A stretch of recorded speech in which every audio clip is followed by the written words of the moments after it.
Muito bem, vamos para Hoje é o nosso 5º domingo do mês de agosto.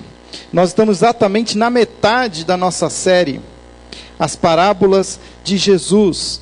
A semana que vem, o mês de setembro, nós vamos continuar falando das parábolas de Jesus. E se tudo der certo, no último final de semana de setembro, nós vamos ter aqui um grande encerramento com as parábolas de uma maneira especial. Vamos ver se a gente consegue fazer isso também. Mas nós temos aprendido cada vez mais com Jesus a sermos de fato verdadeiros cristãos, verdadeiros discípulos. Se você esteve aqui com a gente todo esse mês de agosto, você tem guardado na sua memória, eu espero, as parábolas que nós já apresentamos aqui. Nós estamos subindo cada semana um pouco desse conteúdo. O Hernan tem me ajudado a disponibilizar isso no nosso canal, no YouTube. Você pode acessar e repartir até com outras pessoas essas parábolas. Nós já temos as 2 primeiras parábolas já disponíveis para você acessar e reassistir e até compartilhar com os seus amigos. Quando nós falamos de parábolas, nós temos que entender que muitas dessas parábolas, elas vão falar sobre a misericórdia de Deus para os culpados. Nós vimos isso quando vimos a parábola do fariseu e do publicano. Vimos isso na parábola que é conhecida por muitos como a parábola do filho pródigo, mas nós aprendemos que essa parábola não é sobre um filho, é sobre um pai que tem 2 filhos. E nessas parábolas nós entendemos então que Deus é um Deus misericordioso. Deus, como Pai, Ele está pronto para receber aqueles que reconhecem que são incapazes, que são incompetentes, que precisam da graça do Senhor. É interessante que toda vez que Jesus está contando as parábolas, tem um conflito acontecendo. De alguma maneira, existe alguns que têm uma abordagem, tentam chegar até Deus através de uma metodologia moralista, quando eles tentam fazer todas as coisas certas, cumprir todas as regras, e fazendo isso, eles serão beneficiados por Deus. E muitas vezes, quando as coisas não acontecem do jeito que eles querem, eles ficam bravos com Deus. E toda vez que Jesus está falando que esse caminho é um caminho que não dá certo, Ele está confrontando os fariseus e os líderes da lei. Ao mesmo tempo, Ele fala também que existe um outro caminho que muitos tentam, que é um caminho relativista. É aquele caminho que muitos dizem assim, todos os caminhos levam até Deus, o importante é você ter uma religião, o importante é você ter uma busca espiritual. E toda vez que as pessoas tentam essa abordagem, tentam esse caminho, elas também não conseguem acessar Deus.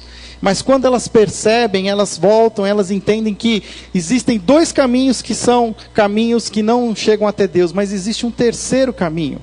E quando essas pessoas entendem que esse caminho é Jesus, as coisas modificam. Então, quando nós vemos principalmente a parábola do pai que tinha 2 filhos, essas abordagens, elas são bem claras, elas ficam bem práticas no nosso coração. Mas também existem parábolas que vão falar das coisas que vão acontecer. São parábolas que Jesus conta para nos mostrar a realidade daquilo que a gente ainda não viveu. Como eu vou descrever algo que ainda não aconteceu? Então Jesus também usa do artifício das parábolas, traz uma realidade paralela para que a gente possa ter uma noção, ter vamos dizer assim, um discernimento daquilo que vai acontecer. E nós vimos isso em 2 parábolas. Se nas primeiras parábolas, quando nós falamos de misericórdia de um Deus para os culpados, lembra que se você esteve aqui desde junho que eu tenho pregado, tenho falado que toda a marca de uma igreja são na verdade 3. É fé, esperança e amor. Quando nós falamos, eu fiquei pensando nisso hoje, eu estava fazendo essa apresentação e eu vi que eu não planejei isso, mas as coisas se encaixaram bem através do que o Espírito Santo. Olha só que bacana, quando eu falo de misericórdia de Deus para os culpados, a salvação vem pela fé. Todos que recebem a misericórdia porque entregam a sua vida pela fé. Quando nós falamos da realidade das coisas que devem acontecer nos últimos dias, isso vem nos trazer esperança. Nunca caia na armadilha do inimigo que pode te falar que as últimas coisas te trarão medo, as últimas coisas te trarão esperança, porque diz que tudo começou em Jesus Cristo e tudo terminará em Jesus Cristo. Ele é o alfa, o ômega, o princípio e o fim. A história só termina quando Jesus dizer: é o fim. Nenhum homem, nenhuma autoridade, nenhuma potestade ou qualquer outra revelação demoníaca tem poder de determinar o fim.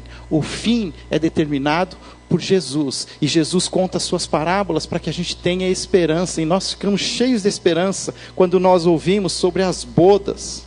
Quando o rei prepara as bodas. Quando nós vimos ali aquelas 10 virgens prontas para receber o noivo. Nós entendemos o que é ter responsabilidade, nós entendemos o que é ter sabedoria para prever e estar preparado para quando esse rei voltar.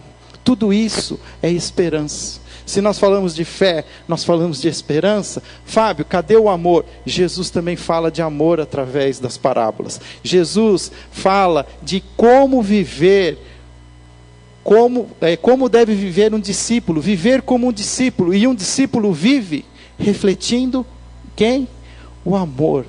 Diz que Deus é amor. Em Jesus habita toda a plenitude de Deus. Em Jesus, todo o amor de Deus está em Jesus. E se eu quero contar para as pessoas sobre Jesus, eu preciso contar do amor de Jesus. Hoje nós vamos ver uma parábola que fala especificamente sobre esse propósito. Quando Jesus conta essas parábolas, ele tem o propósito de nos ajudar a vivermos como um discípulo.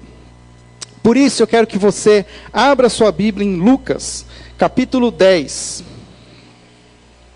Essa parábola é uma parábola bem conhecida. Muitos de nós já ouvimos. Quem está há mais tempo na igreja já ouviu falar dessa parábola. A parábola do bom samaritano. Na verdade, nós vamos ver que o bom samaritano, acabou vindo junto no pacote. E a gente acaba até, de alguma maneira, sendo influenciado, entendendo que todo samaritano é bom. Mas o contexto não mostra isso. Por isso nós vamos ler juntos hoje. Quando Jesus quer nos ensinar a viver como discípulos, Ele nos ensina algo muito especial através da parábola do bom samaritano. Se você não tem o texto aberto, não tem a Bíblia, eu incentivo você a comprar uma Bíblia.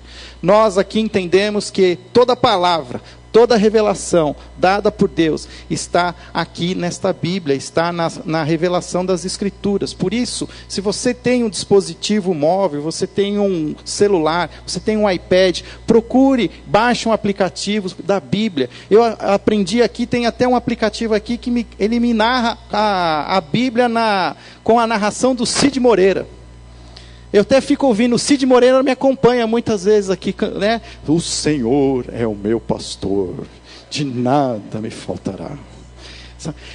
Nós temos recursos avançadíssimos. Não há desculpa para que ninguém tenha acesso à Bíblia. Você precisa ter, se você não conhece esses aplicativos, eu estou disposto a te ajudar, a te ensinar, e são todos gratuitos. E se mesmo aqui você não tem nada disso, nenhum dispositivo, nenhum smartphone, não tem uma Bíblia, uma mídia em papel, eu vou colocar a projeção para você, para que você não perca nenhuma palavra de Jesus. Sabe qual é a parte mais importante de uma mensagem?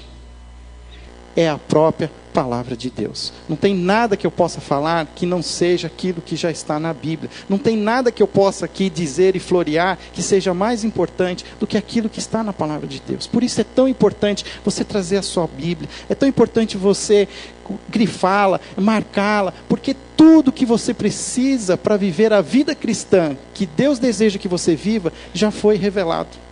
Jesus não vai mandar para você um post no Facebook, não vai te mandar um WhatsApp. Deus já colocou tudo, está tudo revelado na palavra de Deus. E nós precisamos entender isso. E eu queria muito que você ouvisse então a palavra de Jesus, que nós vamos ver agora a partir de Lucas, capítulo 10, a partir do versículo 25. Diz assim: o que aconteceu? Falei tanto da apresentação.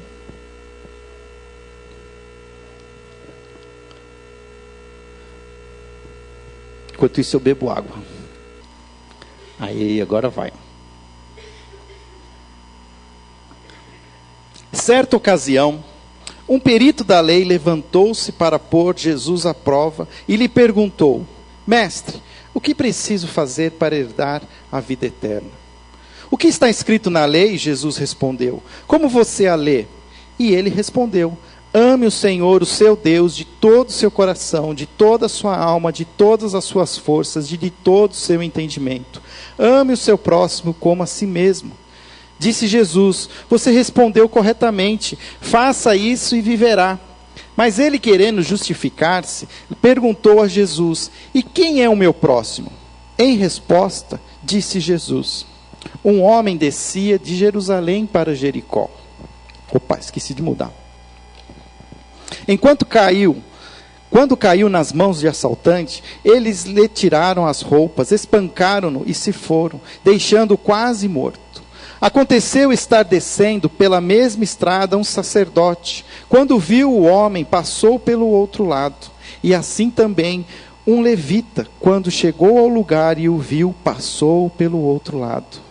Mas um samaritano, estando de viagem, chegou onde se encontrava o homem, e quando o viu, teve piedade. Alô? Aproximou-se, enfaixou-lhe as feridas.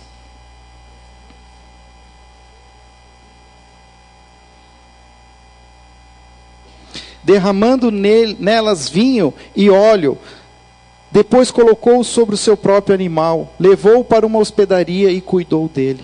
No dia seguinte, deu 2 denários ao hospedeiro e lhe disse: cuide dele, quando eu voltar, lhe pagarei todas as despesas que você tiver. Qual desses 3 você acha que foi o próximo do homem que caiu nas mãos dos assaltantes? Aquele que teve misericórdia dele, respondeu o perito da lei. Jesus lhe disse: vá e faça o mesmo. Vamos orar. Senhor, nos ajude a entender as palavras de Jesus aqui nesta parábola do bom samaritano. Nos ajude, ó Pai, iluminando os nossos corações com Teu Espírito Santo. Dê, ó Pai, a nós agora também a calma e a serenidade para entendermos, Senhor Deus. E em nome de Jesus, que o inimigo não tenha poder sobre as nossas vidas, que o inimigo agora, ó Pai, seja, Senhor, impedido em nome de Jesus de tirar toda a nossa atenção, de nos distrair, de nós, Senhor, perdermos qualquer foco daquilo que o Senhor quer nos ensinar hoje. Por isso te pedimos, Senhor, que o Senhor viva inteiramente, soberanamente sobre este lugar, sobre este ambiente. Esta é a minha oração, em nome de Jesus. Amém. Então nós lemos agora a parábola do bom samaritano. Como é que tudo acontece? Geralmente Jesus, novamente, ele cita essa parábola porque de alguma maneira há uma pergunta. Uma pergunta é feita e Jesus, em vez de respondê-la simplesmente, ele sempre traz uma parábola, ele traz uma ilustração, ele traz de alguma maneira algo que possa enriquecer do que simplesmente uma resposta, mas trazer todo um conteúdo através de uma história. E nós vamos ver isso hoje quando, de alguma maneira, um perito da lei faz uma primeira pergunta. E a pergunta que esse perito, esse especialista na lei, e quando nós falamos perito na lei, não é algo que nós entendemos agora, uma lei escrita por homens, mas era exatamente a própria Bíblia, era totalmente o Velho Testamento, mais especificamente os 5 primeiros livros da lei, a Torá, o Pentateuco, os livros escritos por Moisés, livros ali onde continham leis, continham ali algumas orientações, e esses peritos, eles eram especialistas, eles estudavam, eles faziam um trabalho exaustivo e tinham tudo muito claro, muito específico. E quando eles vão ouvir Jesus, parece que Jesus, ele não segue muito bem essa lei. Parece que Jesus, ele muitas vezes, assim, ele não está tão preocupado em obedecer todas as regras. Ele não parece, com os seus discípulos, estar tão preocupado, assim com o sábado. Jesus faz cura no sábado. Jesus, ele permite que os seus discípulos vivam sem fazer nenhum jejum, e toda hora esses peritos na lei ficam perguntando para Jesus: mas Jesus, por que você não está obedecendo às leis, né, todas as regras? Até que então, de alguma maneira, um perito, com muita coragem, faz uma pergunta diferente. Agora, a pergunta que ele faz é: mestre, o que preciso fazer para herdar a vida eterna? Mestre, eu tenho buscado ganhar a vida eterna, seguindo todas as regras, obedecendo todas as leis, entendendo tudo que está aqui revelado através do profeta Moisés, e eu estou tentando e fazendo de tudo para cumprir todas essas leis. Há um pouco de ironia, há um pouco de hipocrisia nessa pergunta desse mestre da lei, porque ele, de alguma maneira, ele tem para ele a ideia de que ele sim vai ganhar a vida eterna através da obediência pura e simples da lei. Mas como ele também quer tentar achar em Jesus alguma brecha, tentar achar em Jesus algo que possa ser usado para acusá-lo, faz-se uma pergunta diferente. E aí, quem esteve aqui semana passada aprendeu comigo que todo bom judeu responde uma pergunta com outra pergunta. E Jesus faz isso. Jesus, ele recebe a pergunta: mestre, o que preciso fazer para herdar a vida eterna? E ele prontamente responde: o que está escrito na lei? Respondeu Jesus: como você lê a lei? Você que é um perito na lei, você que sabe tudo, me diz você como? O que a lei diz? É interessante a resposta do perito da lei, pois o perito diz assim: ame o Senhor, o seu Deus, de todo o seu coração, de toda a sua alma e de todas as suas forças e de todo o seu entendimento. Este homem foi buscar em Deuteronômio, capítulo 6, versículo 5, um texto que é conhecido pelos judeus como Shema Israel. Ouça Israel, significa Shema Israel. O Senhor, o teu Deus, é o único Deus. Amarás o Senhor teu Deus de todo o teu coração, de toda a tua força, de toda a tua alma. Isso era um versículo base para os judeus, e os judeus tinham esse versículo, inclusive, nos seus filactérios. Sabe o que é um filactério? São uma bolsinha de couro, que ele amarrava muitas vezes no pulso, alguns até amarravam na testa, onde ali continham pequenos textos, pequenos escritos, textos, e um dos textos que sempre estava contido nesses filactérios era Deuteronômio 6, 4, que diz: amarás o Senhor teu Deus de todo o teu coração, de toda a tua alma. Pode ser, alguns comentaristas inclusive dizem assim, que quando este perito da lei faz a pergunta: mestre, o que preciso para herdar a vida eterna? Que Jesus aponta para o filactério: me diz você o que está escrito, o que você tem aí, que você segue, que você entende que precisa estar apegado a você, a ponto de você colocar isso amarrado no seu pulso, na sua testa. Me diz você. E não só esse perito, ele responde com Deuteronômio 6:5, mas ele também emenda com Levítico 19:18, que diz assim: ame o seu próximo como a si mesmo.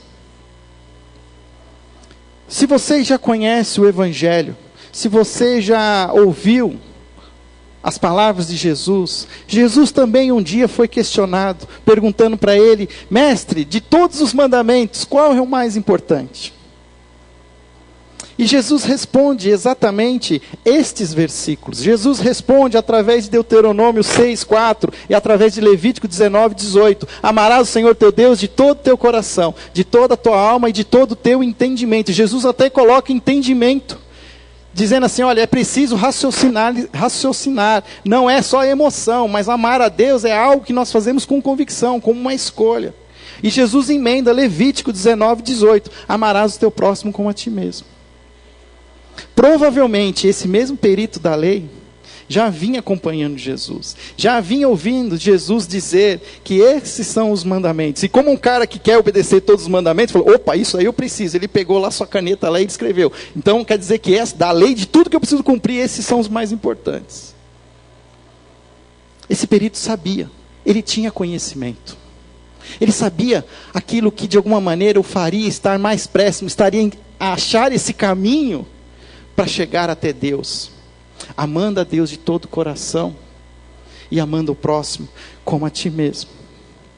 Mas ele não estava tão preocupado com a vida eterna, porque ele de alguma maneira já se achava merecedor da vida eterna.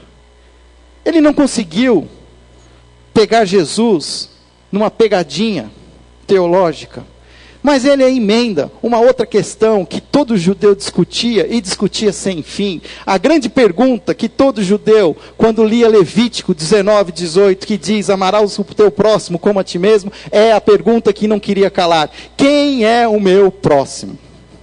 A gente não tem ideia, a gente é tão leigo, quando a gente lê esse texto, a gente não sabe o contexto. Na verdade, existia uma discussão enorme. Os judeus gastavam horas discutindo quem era o próximo. E as melhores respostas diziam assim, que o próximo é um outro judeu como eu. Talvez um judeu e a sua família. Talvez a família da minha família. Mas nada mais próximo do que a minha família ou um outro judeu. O mais próximo que um judeu reconhecia ser o seu próximo era um outro judeu. Hoje de manhã, quem estava aqui, nós estávamos aprendendo na escola dominical, que até esse costume que foi passado aos diáconos, de serem os prestadores de assistência para a comunidade cristã, era um costume que vinha dos judeus. Os judeus tinham sim um costume de assistir a sua comunidade. Mas no conceito deles, do judeu, de ajudar o próximo era um próximo judeu. Era uma próxima família judia. Interessante, estava conversando com meu pai hoje no almoço, e ele estava me lembrando, inclusive, que até hoje é assim. Os judeus estão dispostos a ajudar um judeu próximo, mas eles não têm nenhuma vontade de ajudar um palestino na faixa de Gaza. É sabido hoje que não se deixa passar nada, nenhum auxílio, nenhuma ajuda pela faixa de Gaza, porque quem mora ali não são judeus, mas são palestinos. Palestinos são mestiços. Palestinos não têm o sangue puro de um judeu. O que nós vivemos hoje, a realidade que nós vivemos hoje, era a realidade de Jesus naquele tempo. Quando aquele homem pergunta para Jesus, quem é o meu próximo? Ele já sabe quem é o próximo. Mas ele está louco para saber que resposta Jesus vai dar. E Jesus, como um bom sábio, como um bom mestre, ele então conta uma parábola. Jesus, então, mostra uma parábola em Lucas, capítulo 10, a partir do versículo 30, diz assim, em resposta, disse Jesus, um homem descia de Jerusalém para Jericó. Quando caiu nas mãos de um assaltante, eles lhe tiraram as roupas, espancaram-no e foram deixando-o quase morto. Aconteceu estar descendo pela mesma estrada um sacerdote. Quando viu o homem, passou pelo outro lado. E assim também um levita, quando chegou ao lugar e o viu, passou pelo outro lado. Como é que Jesus conta essa história? Jesus fala de uma história que poderia ser uma história verdadeira nesse sentido. Pois essa estrada sempre existiu.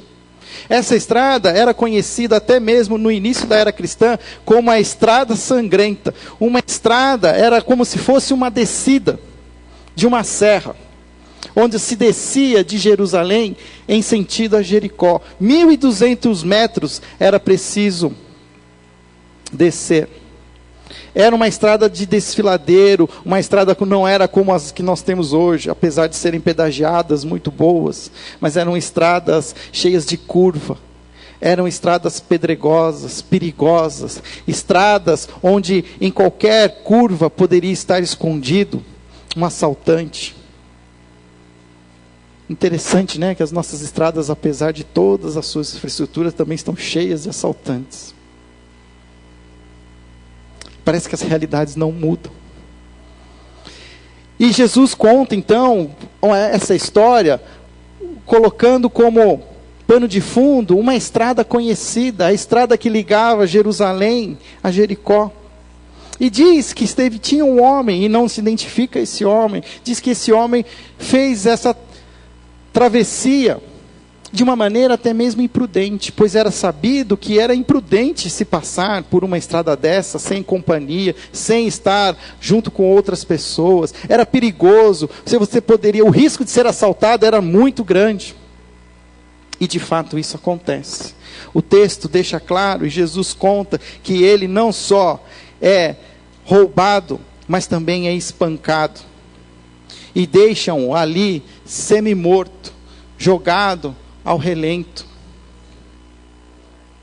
E o texto continua dizendo que a primeira pessoa que passa por aquele local e vê aquele corpo é um sacerdote.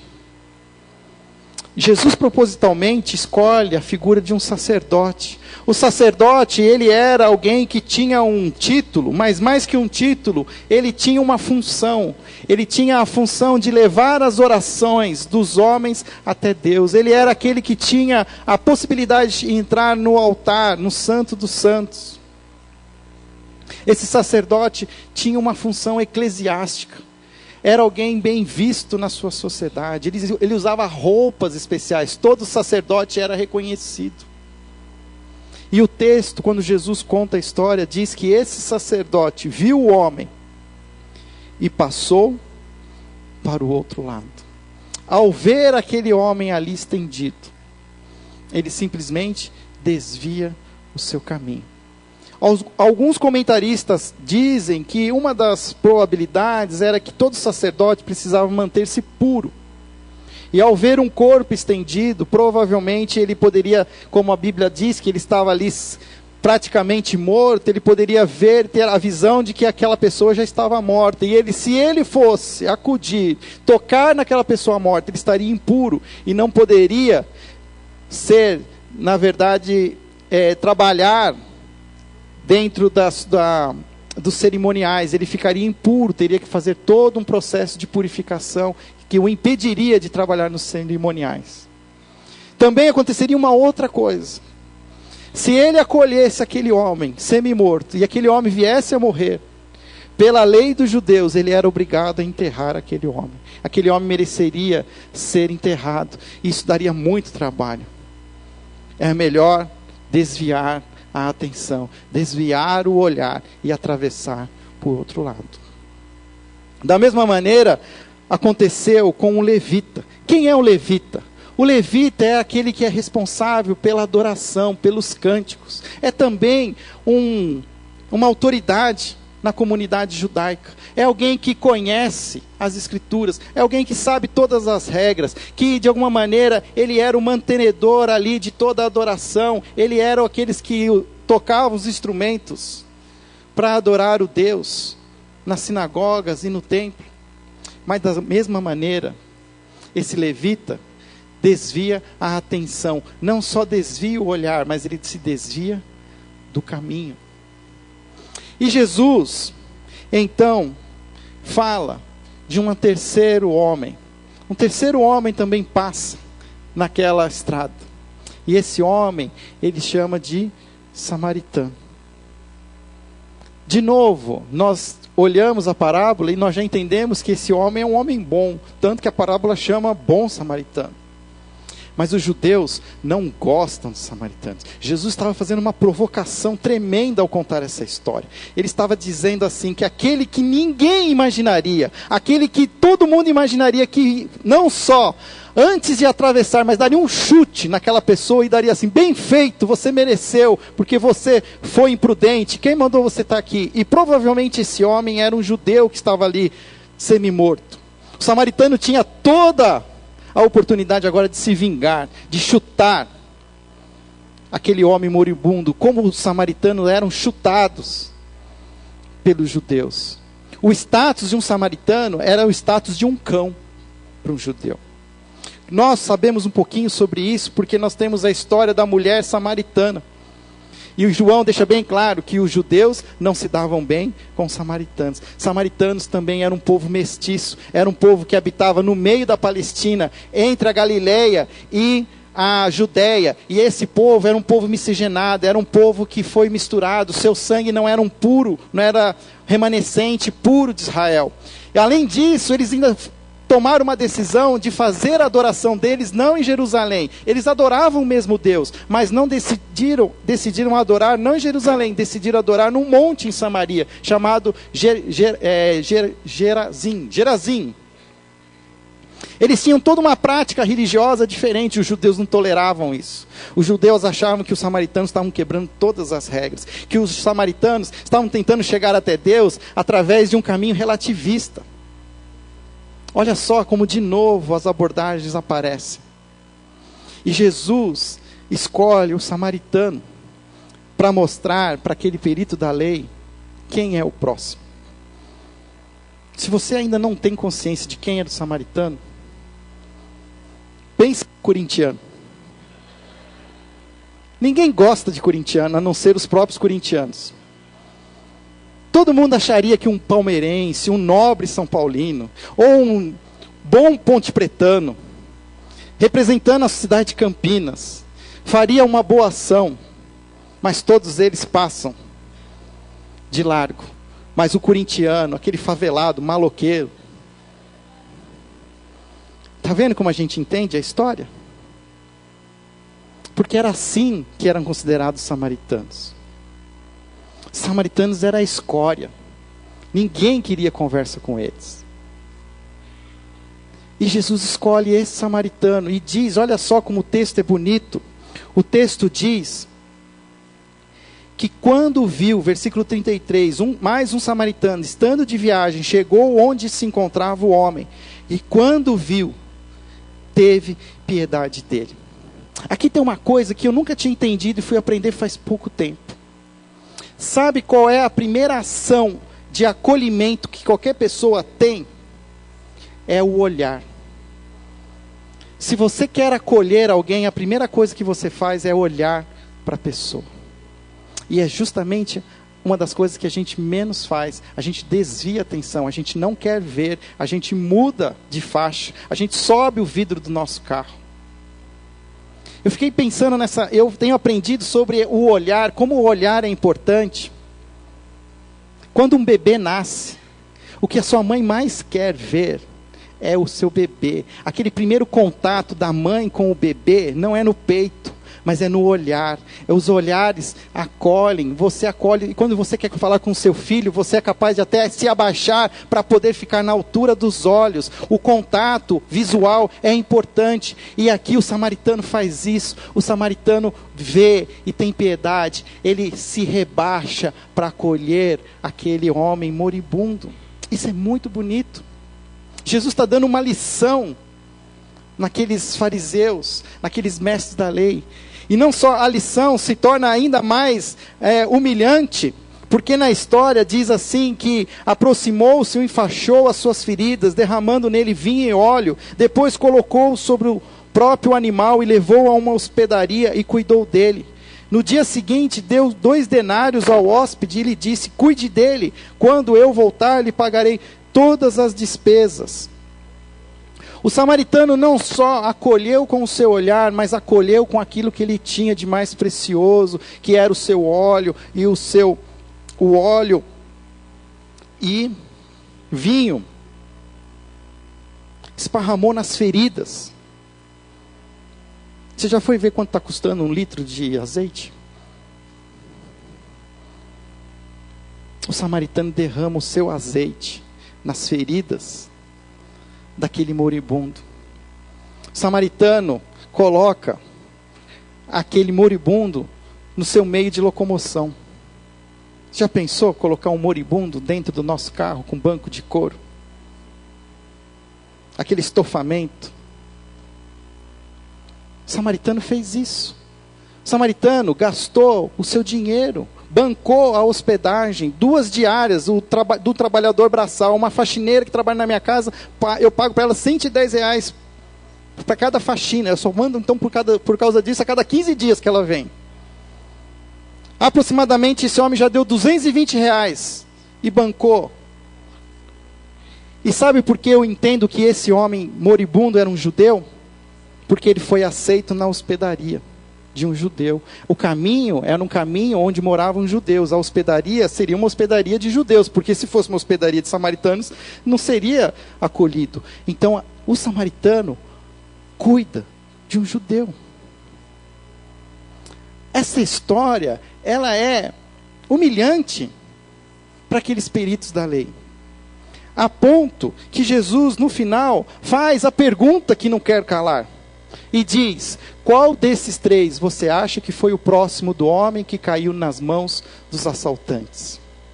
O perito da lei não tem como não responder essa pergunta. Mas ele ainda mantém-se lá na sua postura e ele não fala que é o samaritano. Ele simplesmente disse: aquele que teve misericórdia dele. Aquele terceiro lá, aquele corintiano lá.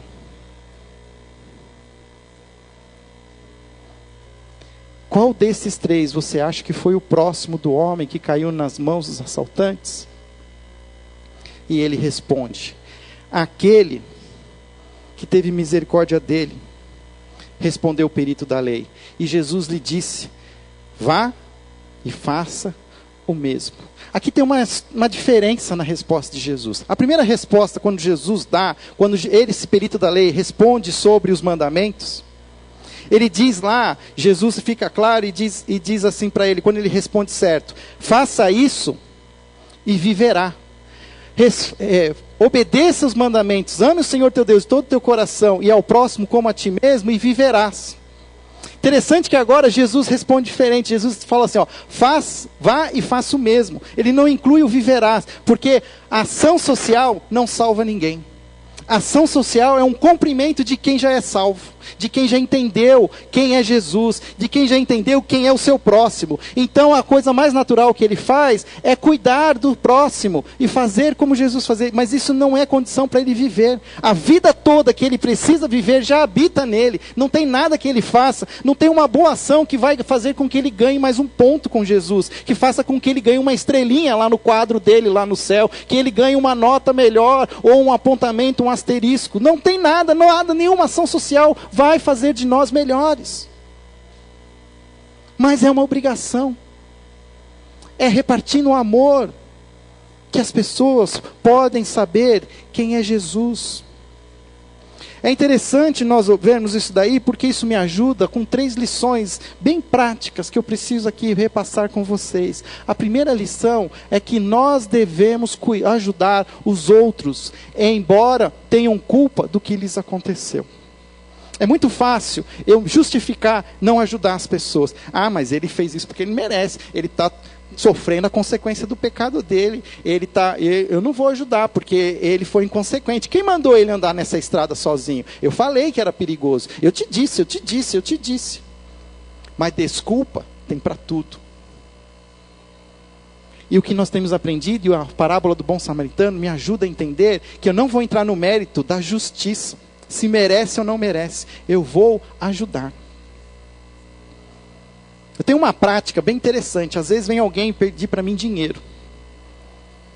E eu falo assim, olha, se eu tenho dinheiro no bolso, eu até falo, outro dia aconteceu, eu tenho R$7.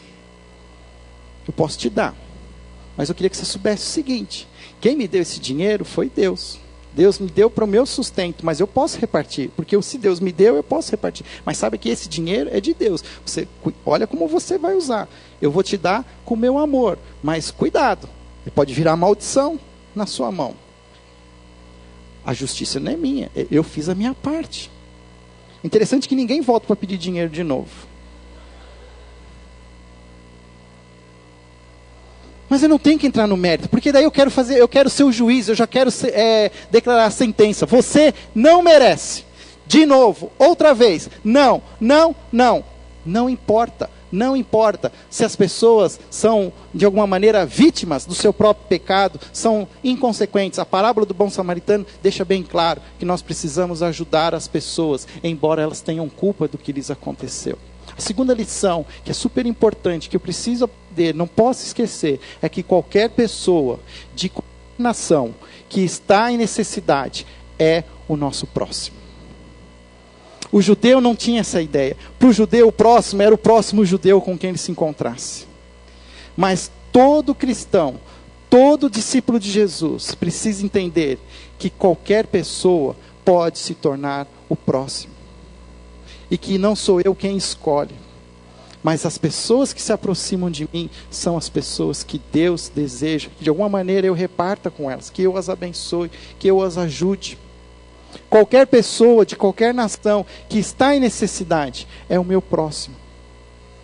E em terceiro lugar, a ajuda deve ser prática e não deve consistir simplesmente em sentir pena da pessoa. A compaixão, para ser verdadeira, deve gerar ação. E nós somos super espirituais. A gente dá uma tapinha nas costas e fala assim: eu vou orar por você. Ó, irmão, eu vou pedir para Deus abençoar, cuidar, abrir uma porta.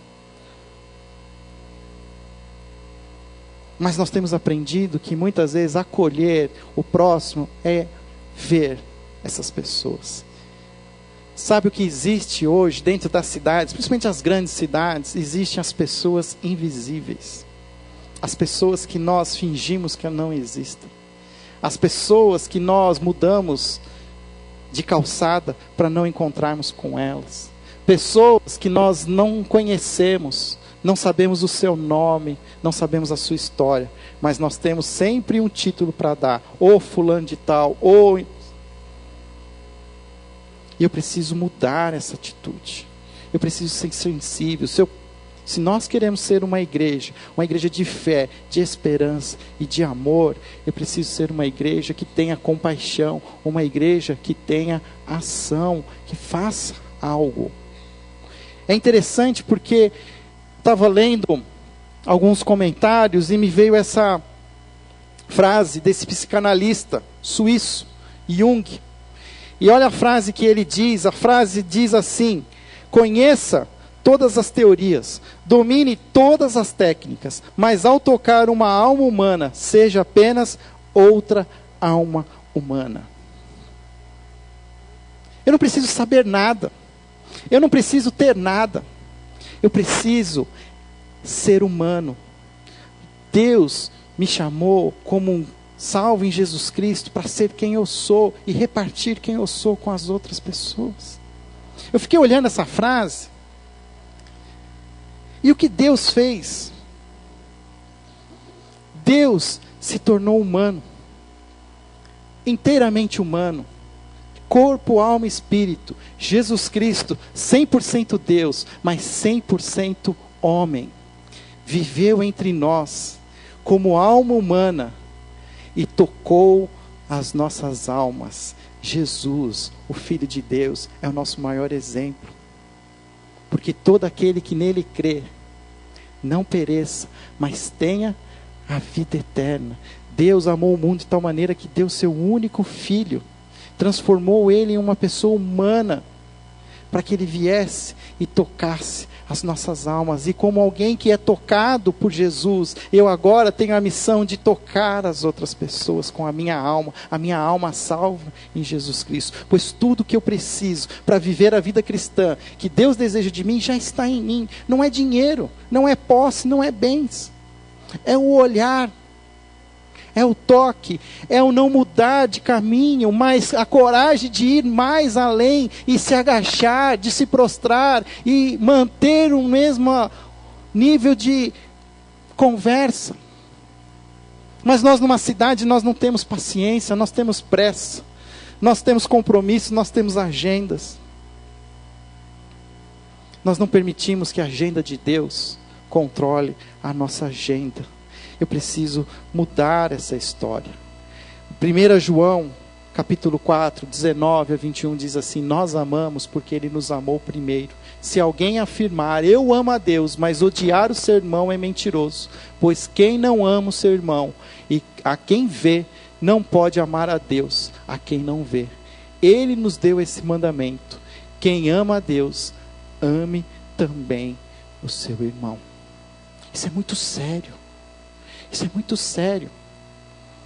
Porque às vezes dentro da nossa própria comunidade, nós escolhemos aqueles que nós vamos ver e aqueles que nós não vamos ver. Nós escolhemos aqueles que nós vamos tocar e cumprimentar e aqueles que nós não vamos cumprimentar, não vamos tocar. Nós vamos escolher aqueles com quem nós queremos conversar, sentar, investir no nosso tempo, e nós vamos escolher aqueles que nós não queremos nem ver de perto, nem sentir o cheiro do perfume, porque o perfume me irrita. Nós precisamos mudar esse nosso jeito. Nós precisamos entender que Jesus Cristo está em nós e precisamos viver esse Jesus. Como crerão se as pessoas não virem em nós Jesus? Sabe o que tem acontecido com a igreja cristã?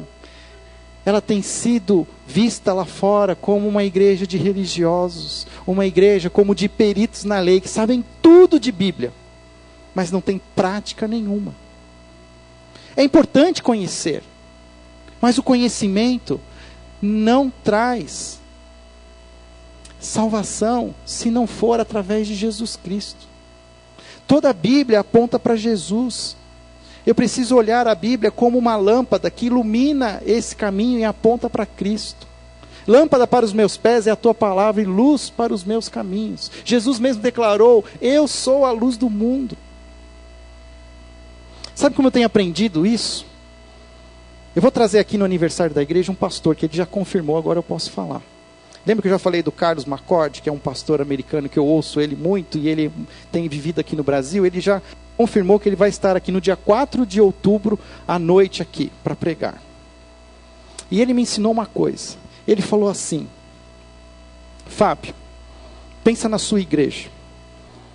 A sua igreja deve ter alguém que é muito espiritual, é alguém que tem uma devoção tremenda, é alguém que reflete Jesus, é uma pessoa que tem muito amor, é alguém que toda a igreja reconhece. Provavelmente essa pessoa, ela tem um nome lá, ele falou assim, mas eu vou dar um nome genérico. Essa pessoa é a Dona Maria. É uma irmã na sua igreja, extremamente zelosa, fervorosa, uma mulher de oração, alguém sempre pronto a acolher, para orar com você, ouvir o que você precisa, e te acompanha, e durante a semana fala: eu estou orando por você. Mas geralmente essa irmã é uma irmã com pouca bagagem de ensino. Provavelmente ela não fez grandes faculdades, não é uma doutoranda em teologia.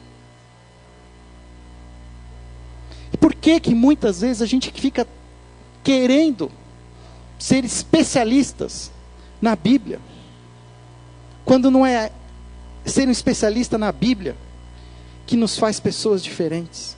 O que nos faz pessoas diferentes é que nós somos especialistas, sermos especialistas na nossa intimidade com Jesus. Nós precisamos aprender a mudar esse paradigma. Porque senão nós vamos cair numa mesma armadilha de um sacerdote, de um levita. E nós vamos ser humilhados. Porque os samaritanos, que nós olhamos com desdém, torcemos o nariz, estarão mais próximos do reino de Deus do que nós. É um puxão de orelha? É um puxão de orelha em mim também. Tem coisas que eu me acho desconfortável, não quero fazer. Eu até brigo com Deus: Deus, de novo não é possível. Hoje não, né, Deus? Já fiz aquela oração toda pedindo para ter paz hoje. Parece que quando você ora para ter paz, Deus coloca pessoas para te tirar a paz. Mas será que eu tenho sido sensível ao que Deus deseja da minha vida? Hoje o Borges deu um testemunho. Achei bacana o que ele falou. Já tinha dado tudo errado, o colchão que ele tinha entregue tinha quebrado, ele tinha que voltar com chuva. E aí viu lá os caminhoneiros, lá, falou assim, não vou nem dar folheto para aqueles caras lá não, estou cansado, já deu tudo errado na minha vida. E ele conta a história diferente, ele falou assim, eu fui lá, eu puxei o freio de mão, desci daquele carro e fui lá. Fui olhar aqueles homens, fui dizer quem eu era, e fui repartir aquilo que eu tinha. Será que nós vamos ter que chegar a ter 70 anos para aprender essa lição? Será que a gente não pode ser diferente, mudar a realidade? Eu tenho consciência que sozinhos nós não vamos transformar o mundo. Mas nós podemos impactar pessoas e fazer diferença, mudar histórias. Se nós primeiro mudarmos a rota dos nossos caminhos. E mantermos o nosso caminho no caminho de Jesus. Aquele que ama a Deus, mas não ama o seu próximo, como pode dizer que ama a Deus, que não vê, sendo que não ama aquilo que ele vê? Quem ama a Deus, ame também o seu irmão. Vamos baixar a nossa cabeça. Pai, nós estamos aqui hoje diante de Ti, colocando o nosso coração. Eu me sinto, Pai, incompetente. Porque não sei se eu teria todo à disposição desse samaritano. Talvez eu até olharia, me ajoelharia, Senhor, diante dessa pessoa. Mas não sei se eu gastaria dinheiro, investiria tempo. Por isso, Senhor, transforma os nossos corações a partir de mim mesmo. Senhor, nos ajude a entendermos cada vez mais o chamado de Jesus como verdadeiros discípulos, a repartir o amor. Pai, que Senhor mude a nossa semana, a nossa agenda, possamos ser sensíveis ao Teu querer. Ó Pai, nós não podemos, mas Tu podes. Eu não quero, mas Tu queres. Jesus, viva plenamente no meu coração.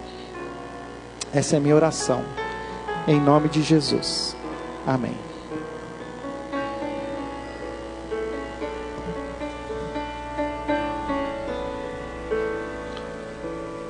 Cada vez que eu abrir a minha boca, cada vez que eu olhar na direção de alguém,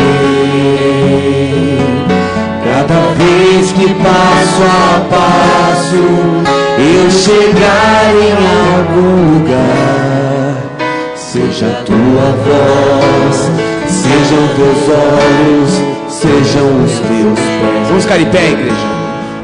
Cada vez que eu tocar no rosto em pranto, cada vez que eu fizer que já não se faz, cada vez que em silêncio eu doar a outra face, seja Tuas mãos, seja Tua graça e o Teu amor. Eu quero Te servir, eu quero Te obedecer, viver Tua vontade, refletir Tua verdade, honrar com a minha vida, em tudo Te adorar. Mestre, amigo, amado Jesus, esse é o meu querer.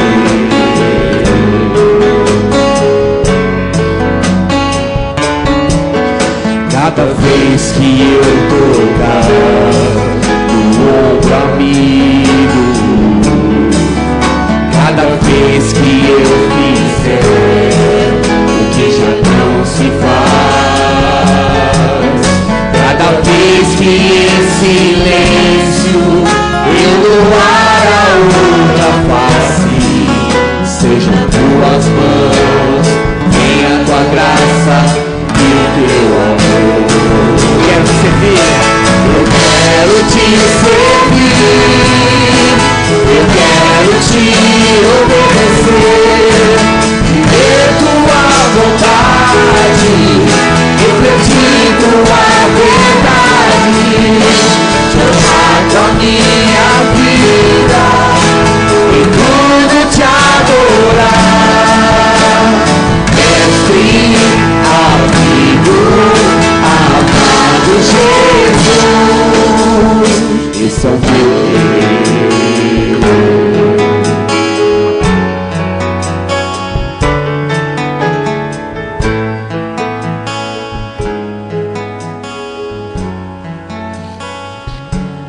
Que essa seja a nossa oração essa semana. Que possamos estar sensíveis ao mover do Espírito Santo. Em vez de eu perguntar quem é o meu próximo, que possamos fazer o inverso. Quem está próximo de mim, que eu posso repartir, que eu posso ajudar, que eu posso ser esse ombro amigo, que eu posso ser esse olhar, que eu posso ser a palavra, os pés, a mão de Jesus na vida dessa pessoa. A oração é invertida, não é quem é o meu próximo, mas quem está próximo de mim. Que essa seja a nossa oração essa semana, em nome de Jesus. Amém.